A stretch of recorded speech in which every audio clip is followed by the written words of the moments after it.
nga okulonda kwa bonna kunaatera okubeerawo. Waliwo abantu abayiseemu edda nga tebavuganyiziddwa era nga ku bifo byonna ebirondebwako abakulembeze NRM yesinzaako abatagenda kuvuganyizibwa.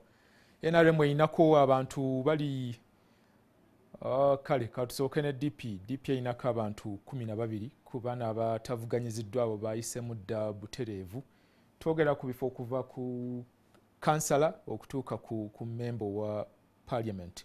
FDC erinako 160 ku bantu bano bawera 1,897 bali independent abatalina kibiina bali 614 tebalina we bagwabo.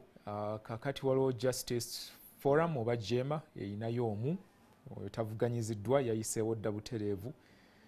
Waliwo Liberal Democratic Transparency LDT balinayo omuntu omu tavuganyiziddwa.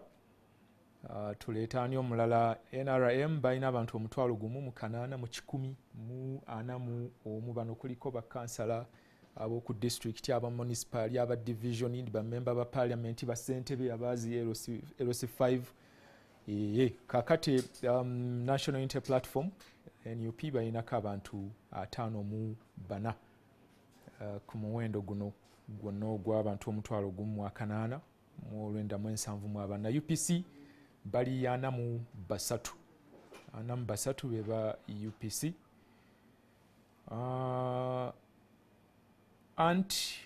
Alliance for National Transformation abantu bali 2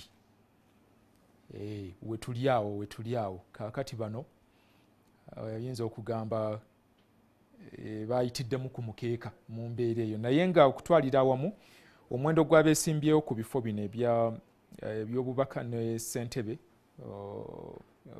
ssentebe aba district bali abantu 9,120 beebo abeesimbyewo ku bifo ebyo ebyobubaka ne ba ssentebe ne ba meeya.